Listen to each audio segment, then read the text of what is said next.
తాకట్టులో ఉన్న బంగారాన్ని విడిపించి ఆ రోజున్న మార్కెట్ ధర కట్టి మిగిలిన డబ్బును మీకు అందిస్తుంది కొమ్మూరి గోల్డ్. నమస్తే, నేను ముఖేష్. ఈరోజు మనతో పాటు ఉన్నారు ప్రముఖ ఆధ్యాత్మికవేత్త, హనుమత్ ఉపాసకులు రాజేశ్వర్ శర్మ గారు. నమస్కారం గురువు గారు. నమస్కారం అండి. ముఖ్యంగా సార్, మీరు హనుమత్ ఉపాసకులు. హనుమాన్ చాలీసా ప్రతిరోజు చదవడం వల్ల కలిగే ఫలితాలు ఏంటి? నిజంగా హనుమంతుని ఉపాసిస్తే చాలా మనోధైర్యం కలుగుతుంది, ఆయన శ్లోకం చదివినా ఎక్కడ లేనంత మనకు శక్తి వస్తుందని చెప్తూ ఉంటారు. మరి ఇదే హనుమాన్ చాలీసాని ప్రతిరోజు చదవడం వల్ల ఎటువంటి ఫలితాలు కలుగుతాయి? లేదు, ప్రతిరోజు కుదరని వాళ్ళు మంగళవారం కానీ శనివారం కానీ ఎన్నిసార్లు చదవాలి? ఇలా చదవడం వల్ల ఒక జీవితం యొక్క ఒక మనిషిలోని జీవితంలో ఎలాంటి మార్పు వస్తుందంటారు? శ్రీ హనుమతే నమః. హనుమంతుల వారికి ఒక వరం ఉందండి. భవిష్యత్ బ్రహ్మ అని ఒక వరం ఉంది. భవిష్యత్ బ్రహ్మ అని ఎందుకు వరం ఇచ్చారు అందరు దేవుళ్ళు కలిసి అంటే, ఆయనకి భవిష్యత్తులో బ్రహ్మతో సమానమైనటువంటి శక్తి, అంటే తలారాతను కూడా మార్చగలిగినటువంటి శక్తి కలిగిన వాడు ఎవరైనా అవతార స్వరూపుడు ఉన్నాడు అని అంటే ఆయనే ఆంజనేయ స్వామి. చాలామందికి తెలుసు, బుద్ధిర్బలం యశోధైర్యం నిర్భయత్వం అరోగత అజాడ్యం వాక్పటుత్వం చ హనుమత్ స్మరణాత్ భవేత్. హనుమంతుని స్మరించడం వల్ల బుద్ధి, బలము, యశస్సు, ధైర్యము, అరోగత అంటే రోగము లేనటువంటి శరీరము. ఒకవేళ శరీరంలో ఏదైనా రోగం ఉన్నా కూడా నశింపజేసేటటువంటి శక్తి హనుమత్ నామానికి ఉంది. ఓకే.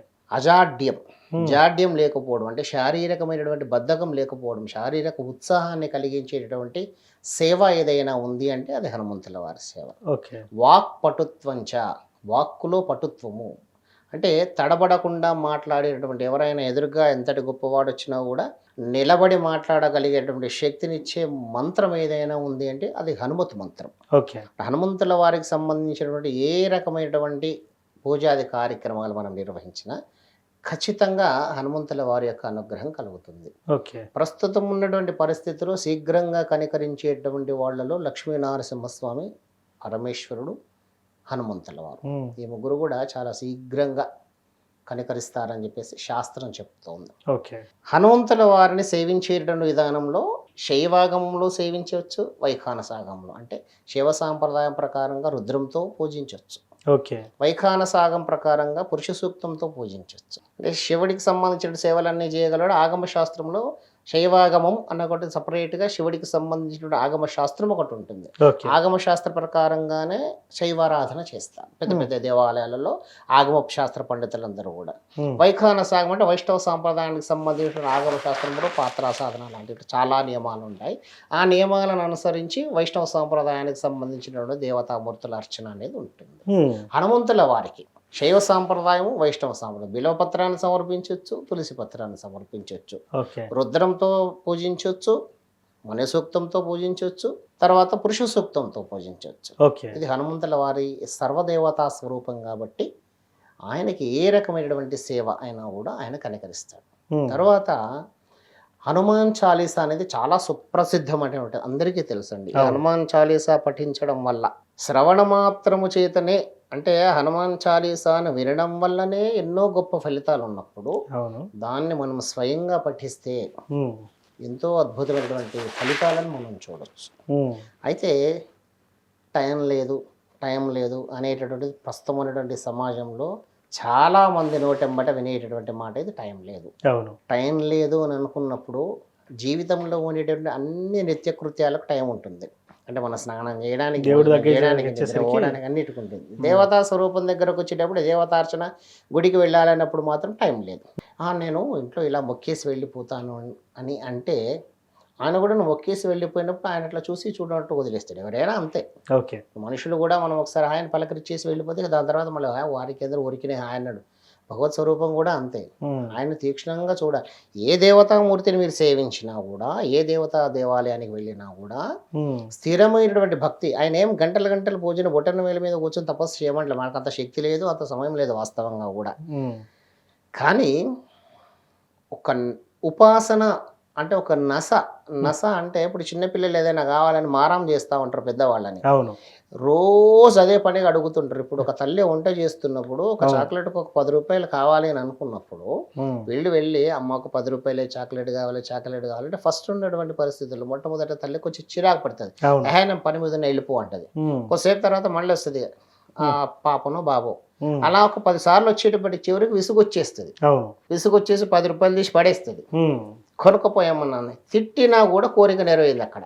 ఓకే. మీకు ఇక్కడ అర్థమైంది కదా. అంతే కదా. కోపంతోనైనా ఆ రూ. 10 ఇసిరేసినా ఉమ్, కావాలన్నటువంటి ఫలితాన్ని ఆ నస అంటే ఆ కావలసినటువంటి వస్తువు మీద అభిమానంతో ఎలాగైతే తల్లిని ఏమి రిక్వెస్ట్ చేస్తుందో అడుగుతుందో ఉమ్, మనం కూడా భగవంతుని ఎలా వేడుకోవాలి. ఉమ్, అలా వేడుకోవడం వల్ల ఖచ్చితంగా దాని యొక్క ఫలితం ఉంటుంది. ఓకే. అంటే సేవా మార్గాలలో స్వామివారిని సేవించేటటువంటి మార్గాలలో చాలా ఉన్నాయండి. ఉమ్, ఆయనకి ఇష్టపడేటువంటి పూజలు కానీ ఆయనకి ఇష్టపడేటువంటి సేవలు కానీ ఇప్పుడు రుద్రం ఎంత శక్తివంతమైందండి. ఉమ్, రుద్రం చాలా శక్తివంతమైనటువంటిది. ఉమ్, అలాగే పురుష సూక్తం శక్తివంతమైనటువంటిది. సూక్తాలన్నీ కూడా శక్తివంతమైనటువంటివి. అంటే ఇప్పుడు ఎందుకు మంత్రానికి అంత శక్తి వస్తుంది అని అంటే ఒక మనిషి మన ఇద్దరం మాట్లాడుకునేటప్పుడు ఉమ్, మనం మాట్లాడుకునే భాషలో తెలుగు పదాలన్నింటినీ అటు ఇటు సమకూర్చి కొన్ని పదాలను తయారు చేసి పదాలతో మనం మాట్లాడుకుంటున్నాం. అవును. ఈ పదాలలో చెడు మాటలు ఏ భాషలో ఉన్నాయి? తెలుగు భాషలోనే ఉన్నాయి. అవును. అక్షరాల క్రమాన్ని మార్చేసి కొన్ని అక్షరాలను కలిపితే అది చెడు మాట అవుతుంది. అవును. చెడు మాట మాట్లాడినప్పుడు ఎదురుగా ఉన్నటువంటి వాడు చెడు మాట మాట్లాడినప్పుడు మన శరీరం లోపల ఒక రకమైన ప్రేరేపణ కలుగుతుంది. ఓకే. కోపం వచ్చేస్తుంది, ఆవేశం వచ్చేస్తుంది. నువ్వు నన్ను అంత మాట అంటావా ఉమ్, అని శరీరం అంతా ఏం జరిగింది? ఒక మాట మాట్లాడడం వల్ల శరీరానికి ఏమన్నా హాని జరిగిందా? అవును. ఏం జరగలేదు. జరిగినప్పుడు మరి నీకు అంత కోపం ఎందుకు వచ్చేస్తుంది అని అంటే ఆ మాట్లాడినటువంటి మాట చెడు అనేది ఎప్పటి నుంచో మనం వినున్నాం. ఎస్. అవును. ఆ చెడు అనేటువంటిది మన శరీరాన్ని అంతలా వైబ్రేట్ చేస్తున్నప్పుడు ఓకే. ఛందోబద్ధమైనటువంటి మంత్రోచ్చారణ ద్వారా మనం చేసేటువంటి సేవ ఇంకెంత వైబ్రేషన్ని కలిగించాలి శరీరానికి. ఓకే. మంత్రానికి ఒక పద్ధతి ఉంటుంది. ఏదో మనం నార్మల్గా మాట్లాడుకునేటువంటి మాటలాగా ఉండదు. ఉమ్, ఇప్పుడు రుద్రంలో నమస్తే అస్తు భగవన్ విశ్వేశ్వరాయ మహాదేవాయ త్ర్యంబకాయ త్రిపురాంతకాయ ఇలా చదివితే ఉమ్, మీకు దాని ఎఫెక్ట్ తెలుస్తలేదు. నమస్తే అస్తు భగవన్ విశ్వేశ్వరాయ మహాదేవాయ త్రయంబకాయ త్రిపురాంతకాయ త్రికాగ్నికాలాయ కాలాగ్ని రుద్రాయ నీలకంఠాయ మృత్యుంజయాయ సర్వేశ్వరాయ సదాశివాయ శ్రీమన్మహాదేవాయ నమః అన్నాం. ఉమ్, దీంట్లో స్వరం పెరుగుతుంది, తగ్గుతుంది. అంటే ఒక సిస్టమ్ ఉంది, ఒక పద్ధతి ఉంది. ఉమ్, ఈ పద్ధతి ప్రకారంగా చేయడం వల్ల మంత్రానికి బలం వస్తుంది. ఆ మంత్రంలో దైవం ఆధీనమైంది కాబట్టి మంత్రశక్తి చేత దైవాన్ని భగవంతుడు భక్తుడికే లొంగుతాడు. అంతే. ఆ భక్తి కావాలి. భగవంతుడు కోరుకునేది భక్తి, షో అవసరం లేదు. అంతే. నేను కద్దరి బట్టలు వేసుకున్నానా, కాకి బట్టలు వేసుకున్నానా, ఒంటి మీద బంగారం ఉందా, విభూతి పుండ్రాలు పెట్టుకున్నానా, పెద్ద పెద్ద బొట్లు పెట్టుకున్నా అవన్నీ భగవంతుడు చూడడు. కళ్ళల్లో ఉండేటువంటి బాధ ఆయన కళ్ళకు కనపడేలాగా చేస్తే కనికరిస్తాడు. శీఘ్రంగా కనికరించాలంటే హనుమంతుల వారి సేవ. ఓకే. హనుమాన్ చాలీసా అనేది అత్యంత శక్తివంతమైనది. భూత భయము, ఉమ్, ప్రేత భయము, పిశాచ భయము, మారీచగ్రహ భయము, పటాగ్ర భయము, కాలగ్రహ, ఉమ్, ఎన్నో గ్రహాలకు మీన గ్రహము, ఉమ్, ఇలా ఎన్నో గ్రహాలకు సంబంధించినటువంటి ఈ భయాలన్నింటినీ పోగొట్టేటటువంటి ఉత్తమమైనటువంటి మార్గం ఒకటి ఉంది అంటే అది హనుమాన్ చాలీసా. ఓకే. ఎన్నో మార్గాలు ఉన్నాయి. ఎన్నో మార్గాలలో హనుమాన్ చాలీసా చాలా శక్తివంతమైనటువంటి మార్గం. ఇప్పుడు ప్రస్తుత ప్రజలలో హనుమాన్ చాలీసా గురించి చాలా అవేర్నెస్ వచ్చేసింది. ఎస్. అవును. హనుమాన్ చాలీసా చాలా శక్తివంతంగా మారుతుంది. ఒకసారి హనుమాన్ చాలీసా మనం చదవడం ప్రారంభించామంటే శరీరంలో ఎనలేనటువంటి శక్తి వస్తుంది. ఎస్. అయితే దీనికి సిస్టమ్ ఏం లేదు. ఉమ్, మనం ఒక నియమం పెట్టుకుని మనం ఒక Okay. పద్ధతి పెట్టుకోవాలి. ఇప్పుడు స్కూల్కి వెళ్ళేటప్పుడు యూనిఫామ్ అనేది ఒకటి ఉంటుంది. ఖచ్చితంగా. యూనిఫామ్ అనేది ఎందుకు ఉంటుంది? ఎవడు ఎంత డబ్బు ఉన్నోడైనా స్కూల్కి వచ్చేటప్పటికి ఒకటి డ్రెస్ కనబడుతుంది. అంతే. వాడికి ఒకటి వైట్ కలర్ బ్లూ కలర్ వేసాడు అంటే వాడు ₹1,00,000 అదే వైట్ కలర్, కొంచెం కాస్ట్లీ క్లాత్ వేస్తాడేమో బట్ కలర్ మాత్రం ఫిక్స్. ఉమ్, అంటే మనం దూరం నుంచి నిలబడి చూస్తున్నప్పుడు అందరూ యూనిఫామ్గా కనబడుతుంటారు. డబ్బు ఉన్నోడు డబ్బు లేనోడు వ్యత్యాసము మనకి ఏం తెలియదు అక్కడ. ఆ సిస్టమ్ అనేది ఎలాగైతే అక్కడ పెట్టారో మన మనసుకు ఒక సిస్టమ్, మన రోజువారీ పద్ధతికి ఒక సిస్టమ్ పెట్టుకుని ఈరోజు ఈ సమయాన్ని నేను హనుమాన్ చాలీసా కేటాయిస్తున్నానని చెప్పేసి కేటాయించండి. ఉమ్, కేటాయించి ఒకసారి 5 సార్ల 11 సార్ల ఉమ్, మీ ఇష్టం ఉమ్. చదవండి. ఉత్తర దిశగా కూర్చొని చదవాలి. ఉత్తర దిశ కూర్చొని ఉత్తర దిశగా నార్త్ వైపు కూర్చొని చదివితే ఏ జపతర్పణ దానాలకి ఉత్తర దిశ అనేది చాలా ఉత్తమమైనటువంటి ఫలితాన్ని ఇస్తాయి. ఓకే. అందుకే ఆంజనేయ స్వామి వారి అన్నీ కూడా దక్షిణ దిశగానే ఉంటాయి దేవాలయాలన్నీ కూడా, మీరు బాగా గమనించండి. ఆంజనేయ స్వామి దేవాలయాలు కూడా దక్షిణానికే ఉంటాయి. ఇతర దేవతామూర్తులనే దేవాలయాలు తూర్పుకు ఉంటాయి. ఓకే. ఇప్పుడు మనం హనుమంతుల వారి ఎదురుగా కూర్చొని ప్రార్థిస్తుంటే ఆటోమేటిక్గా మన ముఖం ఎటు ఉంటుందండి? ఉత్తర భాగానికి ఉంటుంది. అవును. అటు ఉత్తర భాగానికి వచ్చిన హనుమంతుల వారిని సేవిస్తే ఖచ్చితంగా హనుమాన్ చాలీసా వల్ల అద్భుతమైనటువంటి ఫలితాలు పొందొచ్చు. కానీ దానికన్నా ముందర మనకి ఏకాగ్రత. ఓకే. నేను చదవమన్నానని మీరు చదవడం కాదు, ఆయన చదవమన్నందుకు నేను చదువుతలేను, నాకై నేను శక్తిని పుంజుకోవడానికి, హనుమంతుల వారి కనికరం పొందడానికి, ఆయన అనుగ్రహాన్ని పొందడానికి భక్తి శ్రద్ధలతో చేస్తే హనుమంతుల వారు ఖచ్చితంగా కనికరిస్తారు. ఈ విషయంలో సందేహపడాల్సిన అవసరం లేదు. సో మొత్తానికి హనుమాన్ చాలీసా చదవడం వల్ల ఇన్ని ఫలితాలు చాలా అద్భుతమైన ఫలితం ఉంటుంది. సో దీనికి నియమనిష్టలు పాటించాలంటారా? అంటే కొంతమంది భక్తులు ఉంటారు, ఇప్పుడు సాంసారిక జీవితం ఉంటుందండి, పొద్దున చదువుకోవాల్సిన బాధ్యత కూడా ఉంటుంది. మరి ఇటు సాంసారిక జీవితాన్ని అటు దేవుణ్ణి సేవలో ఉండాలంటే సాధ్యమయ్యే పనైనా చేసుకోవచ్చు అంటారా? మరి సాంసారిక సుఖాన్ని త్యజించమని ఎక్కడ నియమం చెప్పలేదండి, బ్రహ్మచర్యాన్ని పాటించమని ఎక్కడ నియమం చెప్పలేదు. ఈరోజు పొద్దున మేము హనుమంతుల వారికి పూజ చేసామండి, తర్వాత దాంపత్య జీవితంలో చాలా ఉంటాయి కదా. మరి ఇప్పుడు ఆంజనేయ స్వామి దేవాలయాలు అర్చకులందరూ కూడా సాంసారిక సుఖాన్ని త్యజించాల్సినటువంటి అవసరం లేదు కదా. సాంసారిక సుఖం అనేది ప్రాజాపత్యర్థం, సంతానాన్ని పొందడానికే సంసారం. సంసారం వదిలేసి స్వామివారు ఎప్పుడు సేవ చేయమని చెప్పరు, నీకు వంశవృద్ధి కలగాలి. అవును. మనము వివాహం చేసుకుంటున్నాం, ఇక్కడ వివాహం ఎందుకు చేసుకుంటున్నామండి? దేవతామూర్తులకు వివాహం చేస్తున్నాం, కళ్యాణం చేస్తున్నాము. ఆ కళ్యాణం ఎందుకు చేస్తున్నాం అంటే వాళ్ళకు లోక సంరక్షణార్థం, లోక కళ్యాణార్థం చేస్తున్నాం మనం. మరి మనం ఎందుకు పెళ్లి చేసుకుంటున్నాము? వంశవృద్ధి, ప్రాజాపత్యర్థం, సంతానాన్ని పొందడానికి. పెళ్లి ఒకటేసారి చేసుకుంటాము, ఎవ్రీ ఇయర్ మ్యారేజ్ డే చేసుకుంటాం, మళ్ళీ పెళ్లి చేసుకోము. కానీ భగవంతుడి విషయానికి వచ్చేటప్పుడు ఆయన నిత్యం కళ్యాణం చేస్తున్నాడు, ఆయన లోక సంరక్షణార్థం చేస్తున్నాడు. దేవతామూర్తులందరూ లోక సంరక్షణార్థం చేస్తున్నాం. ఇక్కడ మనం వివాహం ప్రాజాపత్యర్థం, సంతానం కోసం మనము ప్రయత్నం చేస్తూ ఉన్నప్పుడు సాంసారిక, ఇప్పుడు సంతతి కావాలనే కోరిక ఉందండి. కోరిక ఉన్నప్పుడు హనుమాన్ చాలీసా చదివి నాకు సంతానం కావాలని కోరుతున్నప్పుడు బ్రహ్మచర్యాన్ని పాటిస్తే సంతతి ఎలా కలుగుతుంది? అంటే చాలా మంది ఇట్లాంటి ఒక నియమం మీరు ఒక నియమం పెట్టుకోండి. అంటే 11 రోజులు, 21 రోజు, 41 రోజు, ఇలా నియమం పెట్టుకోండి. నియమం పెట్టుకుని ఆ నియమం ప్రకారంగా ఉండండి. నువ్వు హనుమాన్ చాలీసా చదివిన ప్రతిసారి కూడా నేను బ్రహ్మచర్యాన్ని పాటించాలి అంటే ఎప్పుడో ఒకసారి చదవాలనిపిస్తుంది. అలా కాకుండా ఉదయ సమయంలో మానసిక ప్రశాంతత ఉన్నప్పుడు హనుమాన్ చాలీసాని పఠించండి. తర్వాత రొటీన్ జీవితం అండి, జీవితం అంతా కూడా మనం ఆఫీస్కి వెళ్ళాల్సి వస్తుంది. ఆఫీస్లో ఏ రకమైనటువంటి మనుషులు మనకు తగులుతారో తెలియదు. వాళ్ళ ఇంట్లో మృత్యు చెందినటువంటి వాళ్ళు ఎవరైనా ఉంటే 11 రోజులు అయితే ఆఫీస్కి బంద్ చేయరు కదా, వాళ్ళకి తెలియకుండా మనం వాళ్ళని తగిలేస్తున్నాం. తగులుతున్నప్పుడు నేను పొద్దున హనుమాన్ చాలీసా చదివిన నన్ను తగలకూడదంటే ఆ నియమం మనకు అక్కడ ప్రస్తుతం ఉన్నటువంటి సంఘ జీవితంలో మనకు అది వర్తించదు. కానీ ఎప్పుడైతే నువ్వు హనుమాన్ చాలీసా చదువుతున్నావో, హనుమానికి సంబంధించిన ఏ భగవంతుడి సేవనైనా సరే, ఒక హనుమాన్ అనే కాదండి, ఏ దేవతామూర్తికి సంబంధించిన సేవ అయినా కూడా చేస్తుంటే మనం ఒక నియమం పెట్టుకుంటున్నాం. ఎందుకు నియమం పెట్టుకున్నాం అంటే మైండ్ డైవర్షన్ లేకుండా. మైండ్ డైవర్షన్, మనసు కోతి లాంటిది, ఒక చోట స్థిరంగా ఉండదు, అది ఇటు అటు అటు అటు పరిగెత్తుతుంటది. అన్నిటికన్నా వేగంగా పరిగెత్తగలిగేటువంటి వస్తువు ఏదైనా ఉందనేది మనస్సు. ఉన్న క్షణంలో మనం ఇక్కడ కూర్చుంటే పీవీఆర్ థియేటర్లో, పీవీఆర్ సినిమా థియేటర్లో ఇప్పుడు మన మనసు సినిమా చూడొచ్చు, అది చంచల స్వభావం కలిగింది. ఇప్పుడు నా ఇల్లు నాకు గుర్తొచ్చింది అనుకున్న, నా ఇంట్లో ఉండిపోతున్నా, ఇంట్లో ఎక్కడెక్కడ ఏ వస్తువులు అన్ని నా మైండ్లో ఉంటుంది. నేను ఇక్కడ మాట్లాడుతున్నా కూడా మనసు అక్కడెక్కడో తిరుగాడుతుంటది. కాబట్టి ఈ సాంసారిక సుఖం అనే అవనేండి, నాన్ వెజ్ అలాంటి అన్నీ ఏవైతే చేయకూడని నియమాలు ఏవైతే ఉన్నాయో ఇవన్నీ కూడా మనం ఒక లిమిటెడ్ పీరియడ్ పెట్టుకోవాలి. అంటే ఒక 11 రోజులు అనుకుంటాం, మాండలికం పెట్టుకుంటే ఇంకా ఉత్తమం. ఇంకా 41 days అంటారు.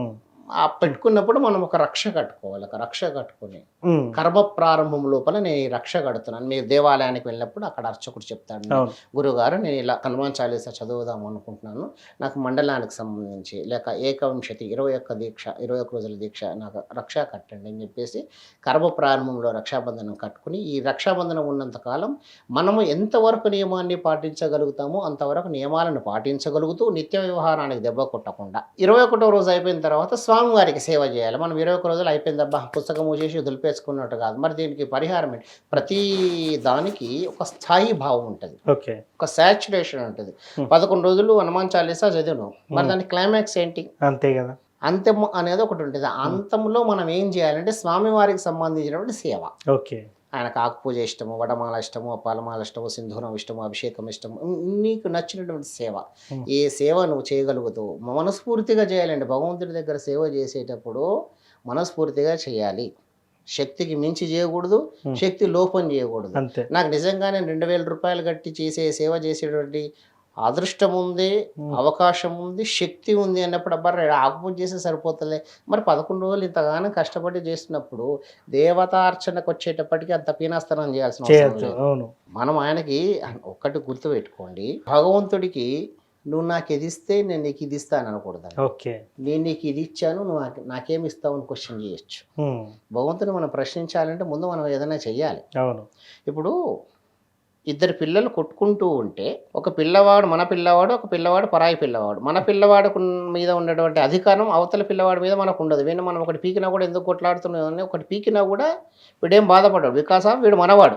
అవును. అవతల వాడిని కొడితే అక్కడి నుంచి పేరెంట్స్ వస్తారు. అవును. నువ్వు ఎందుకు కొట్టిన మావని అవసరం అనుకుంటే మీ మా మీ అనేది ఏదైతే వ్యత్యాసం ఉందో అట్లా భగవంతుడి దగ్గరకు వచ్చేటప్పటికి మామే అనే వ్యత్యాసం ఉండదు. ఆయన ఇప్పుడు మనకి ఎప్పుడు అధికారం వస్తుంది అంటే నా అనుకున్నప్పుడు అధికారం వస్తుంది. నువ్వు నా అనుకుని ఎప్పుడు అనుకుంటావు, నువ్వు ఆయనకు సేవ చేసుకోవాలి. మనస్ఫూర్తిగా సేవించండి.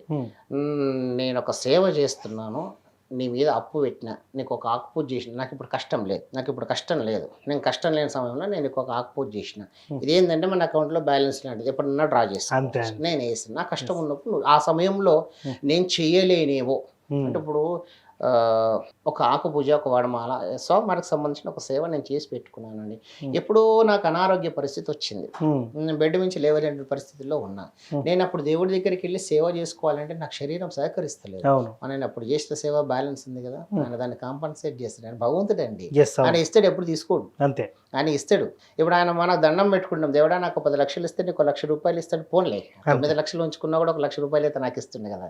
భగవంతుడు ఎంత గొప్పవాడంటే ఒక మామిడి చెట్టు నుంచి మనం మామిడి పండు తెంపుతున్నాం, తీసుకొని పోయి ఆయనకు పెడుతున్నాం. మామిడి పండు ఎవడు సృష్టించాడండి, మీరా నేనా? భగవంతుడు. ఆయన సృష్టించిన దాంట్లోంచి 50 కాయలలో 2 కాయలు తీసుకొని పోయి దేవుడికి నైవేద్యం పెట్టి మిగతా 48 కాయలు మనం తింటున్నాం. పోన్లే 2 కాయలు అయితే నాకు సమర్పించిండు. పువ్వు మనం పెట్టింది కాదు, ఆకు మనం పెట్టింది కాదు, పత్రం మనం పెట్టింది కాదు, నీళ్లు మనం సృష్టించింది కాదు, ఏది మనం సృష్టించింది కాదు. భగవంతుడి సృష్టిలోంచి అదే మనం కొంచెం తీసుకెళ్ళి ఆయన పెట్టేసి నేను నీకు ఇస్తున్నాను భగవంతుడు అని మనం దండం పెట్టుకుంటే కూడా ఆయన సంతోషించి వరం ఇస్తున్నాడు. అంటే భగవద్ సేవలో నిస్వార్థం ఉండాలి. స్వార్థం లేకుండా సేవ చేస్తే ఖచ్చితమైన ఫలం ఏ దేవతామూర్తి అయినా సరే. ఇప్పుడు మనం మాట్లాడుకున్నది హనుమంతుల వారి గురించి కాబట్టి హనుమంతుల వారికి మనం నచ్చినటువంటి సేవ చేస్తే ఆ కొన్ని సేవలు ఇష్టం ఉంటాయి.